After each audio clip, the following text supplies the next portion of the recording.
Jama'a assalamu alaikum. Sunana SP Abdullahi Haruna Kiyawa. Jami'in hulɗa da jama'a na rundunar sanan jihar Kano. Biyo bayan umarnin babban sufeto general na 'yan sanda na ƙasa, IGP Alkali Baba Usman, PSC Daga NPM FDC da kuma ƙudurin mai girma kwamishinan 'yan sandan jihar Kano CP Samaila Shaibu Dukwa FSI, wato umarni da ƙuduri na tabbatar da tsaro da zaman lafiya a wannan jihar tamu ta Kano mai albarka. Da aiki kafada da kafada tare da al'umma da kuma sauran jami'an tsaro, Ubangiji Allah Maɗaukakin Sarki ya ba mu nasara. Wannan matashi da kuke gani, akwai rahotanni da muka samu daga wurin al'umma na sirri akan cewa sunansa Musa El Maje, amma yana amfani da kafafen sadarwa na zamani daban-daban, yana cutar mutane inda yake amfani wato da sunaye daban-daban daga sunayen maza har kuma sunayen mata, wanda a yadda ya kware din yakan amfani da wannan kafafe wato ya karɓi kuɗaɗen mutane ta hanyoyi na dabaru daban-daban, musamman maza da yake amfani da wato account mai sunan nake na mata, wanda yana karɓar kuɗaɗen su ko ya yaudare su, sannan kuma ya nuna musu cewa yana son su, zai je ya same su suna turo kuɗi. Wasu kuma haka kawai yake wato cutar da su. Haka zalika ba ma iya mazan ya tsaya a nan ba, yakan yi dabaru domin ya nemi bidiyo ko kuma hotuna na tsaraicin mutum, mata ko maza, wanda yake amfani da su ya nuna cewa in baka ba da kuɗi ba to fa wato taka ta ƙare, zai yi postin, wanda kuma a garin haka ne da muka samu bayanan Allah ya bamu nasara. Kwamishinan 'yan sanda ta da 'yan sanda na Operation Pop Ada a ƙarƙashin jagorancin SP Shehu Dahiru tare da basu umarnin lalle duk inda wannan matashi yake wato a kamo shi, wanda Allah ya bamu nasara muka kamo shi. Bayan mun kamo shi, gaskiya mun binciko abubuwa da dama, musamman na irin mutanen da ya cuta. Abubuwan ya ba mu mamaki, wanda wallahi in muka ce za mu kira suna a nan, abin fa zai ba ku mamaki. To, a gashi dai da farko za ku ji daga bakinsa irin abubuwan da yake yi, wanda akwai wadda ya amfani da sunanta yake ta karɓar kuɗin mutane, wanda ita ma mun nemo ta, wanda ta shigar da ƙorafi a kansa, yadda ya amfani da dabaru da dama da sunanta yake canja murya, wato yake karɓar kuɗi wato da sunanta, wanda ita ma da ta ji labari kasa ba bacci ta yi. To ita ma mun nemo ta, gashi dai da farko za ku ji daga bakinsa. Yi mun magana da ƙarfi. A me sunanka? A da ƙarfi mana? Musa Lurwani. Eh? Musa Lurwani. Da ƙarfi? Musa Lurwani.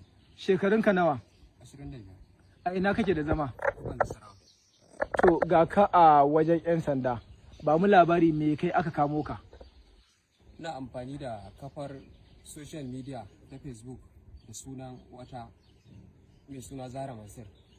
Na yaudar mutane sun turo min kuɗi da sunanta a matsayin ita. To ka santa ne? Eh, na santa. Ya aka ka santa? Na taɓa cewa ina santa a baya. To mun fara magana kuma muka zo muka bata. To shine na ci gaba da amfani da hotonta na buɗe social media account. To a ina kake samun hotunanta da kuma bidiyonta? Instagram da WhatsApp account ɗin. Wa yake ɗorawa? Ita take ɗora. Na? Ita take ɗora. To sauran takardunta da ka samu na makaranta da passport ya aka ka same su? Na yi magana ne akan za a taimaka mata wurin neman admission. Na. Shine ta turo min da details ɗin da takardun shine na. To irin mutanen da ka damfara, ba mu labari kamar ya kake yi wajen damfara din, wajen murya da komai da komai. To, a murya ina using, idan za a yi magana ina using magic voice na waya. Sannan kuma a yawanci dama waɗannan abin ya faru tsakanina da su, irin sun nemi akan za mu yi magana ne akan na je na same su. A yi me kenan? Akan na je na same su, suna so mu haɗu, to sai su ce za su turo kuɗi. Kamar an turo ma nawa da nawa da nawa? An turo Total za ka yi mana mutum kamar wani, ba sai ka faɗi sunan ba, wani ya turo mana da kaza da sauransu. wani ya turo 206,000 Daga ina? daga nan Kano, amma mazaunin wani wuri ne can baya Najeriya, akan zan je in same shi a wata ƙasa. Sai wa kuma? Sai wanda ya turo 10,000. Sai wa? Sai wani shi ma 10,000. Sai wa kuma? Sai wanda Akwai wanda muka kira a waya, kira mana shi da Allah a waya, Ubale. Kira mana shi, ya daga ka sa mana hands free. sai Sadiq da ya turo 100,000 da wani. Daga ina? Daga Nasarawa Kefi. To, kai wani dabaru kake suke turo kuɗin? Ba wani dabaru ba ne, ko shi na wanda ya turo 206,000 ya nemi akan shi ya fara yi min ma magana akan yana so na je na same shi a wata ƙasa da zai je ziyara.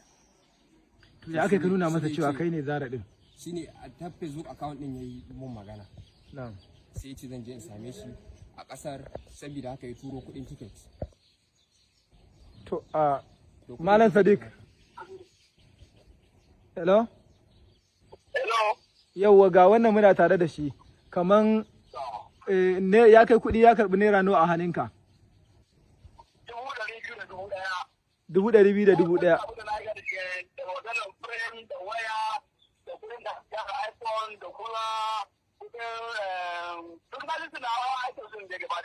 To Allah kiyaye, za ka zo ka ba mu jawabi. To kamar yadda kuka gani dai, yanzu mun fara bincike ne saboda mutane suna ta tambayan ko mun kama shi ko ba mu kama shi ba.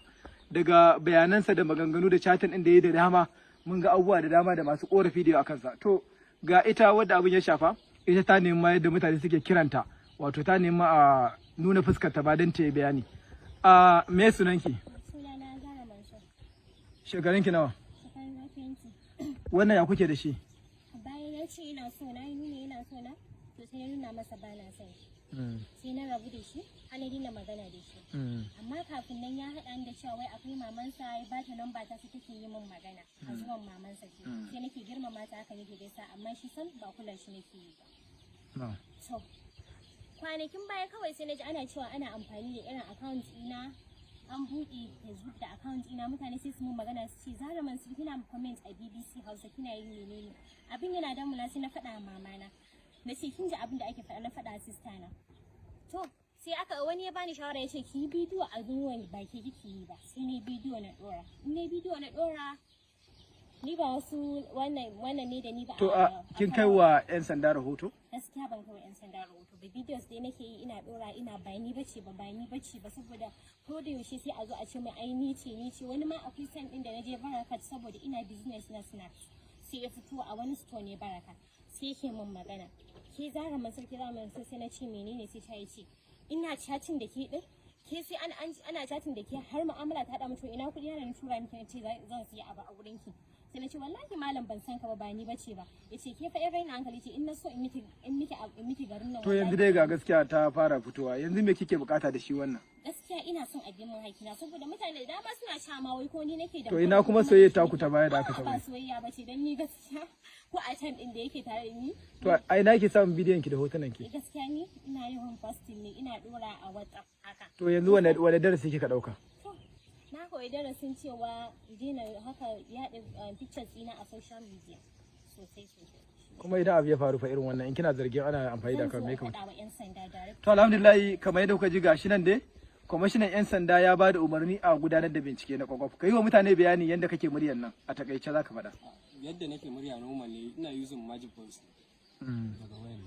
To da zarar mun kammala bincike yanzu haka mun fara samun bayanai da kiraye-kiraye a wayan na mutane da ya cuta, kuma za mu yi postin wannan da mutane su gani. Duk wanda yake da korafi kai tsaye ya zo nan headquarter 'yan sanda da ke Banfai ko ya kira mu a lambobin waya kamar haka. Akwai 0800 32419754 sai 0810535955. Da zarar mun kammala bincike ɗaya yawancin wanda muka samu da korafi za mu gurfanar da shi a gaban kotu domin a masa hukunci. Saboda haka al'umma ana kula sosai, ana kiyaye irin mutanen da ake mu'amala da su. Yanzu dai ka duba wannan gardin, amma shi ne haka kawai ya je na gabatar da kansa wai a mace, su kuma mutane kawai sai ka rasa abin da suke nema, wai je suna ta tuttura kuɗi. Mun gafa abubuwa da dama, in kun ga irin abubuwan da muka ga da irin mutanen da suka tura masa kuɗi, to Allah dai ya kiyaye.